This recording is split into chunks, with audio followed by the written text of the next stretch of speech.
So let's go over some cold hard facts. Fact number one, America will help you make a living, but you have to take your lifestyle. Fact number two, America has several different avenues available for you to choose the type of money that you want to make. But fact number three, America is not the best at helping you make the right decision.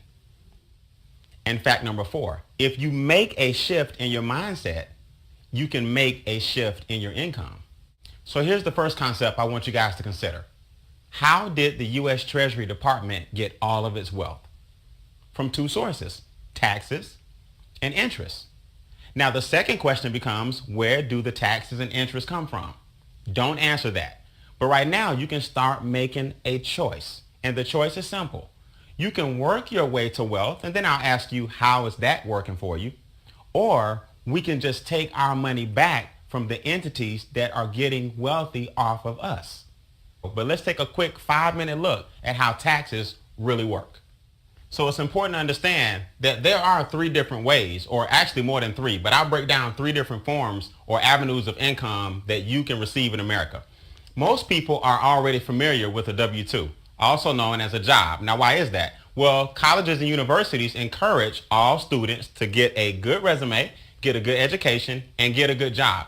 And there's nothing wrong with that. I always tell people, be thankful for your job. A lot of people don't have one. Just don't be satisfied. The interesting thing about a job, though, is that it will, however, pay the highest taxes. In other words, a job is going to pay anywhere between 28 and 33% in taxes. So the government basically is reaching into your paycheck in the form of FICA, state, federal, Social Security, every single pay period. And what it boils down to is about 1/3 of your income throughout the year. Now, this is not a government bashing video. I love America. I'm not going anywhere. But I will tell most people this. If the government were to tell you, you know what, from January to April, you're not going to get a paycheck, and we'll go ahead and just pay you from May all the way through December, but we're going to take the first 4 months and you get nothing, most people wouldn't stand for it. So what happens is the government takes a little bit out of each check, and when you add up all 12 months, you basically worked for 4 months, literally for zero, and gave it all to the government. So this is going to pay the highest tax bracket. Again, there's a reason why. The logic behind it is you're going to work first, you're going to pay taxes second, and then you're going to spend last. So most people feel like they're living paycheck to paycheck. It's because a large part of your check, the gross, never made it home. The net is what made it home. So the government, believe it or not, they encourage you to open a business. That's why I tell people this is not an anti-government video or an anti-government movement. We love the government because in their own way, they tell you, listen, if you have a business, we let you play by a different set of rules. See, business owners get to work their business first, spend on their business second, and then business owners get to pay the taxes last. So if you get to work first, spend second, and pay taxes last, the government is basically saying, we want you to stay in business. We want you to have a car. We want you to put gas in your car.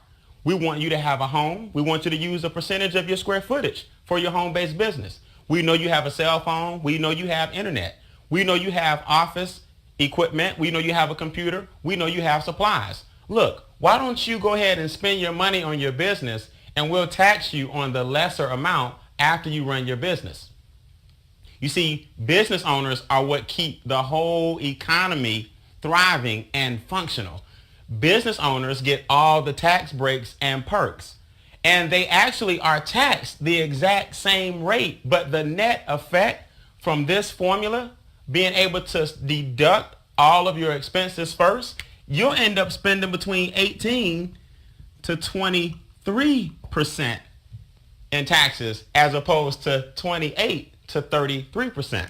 So the government wants you to own a business. It's just that colleges don't tell you to get a business. And that's the conflict for most Americans.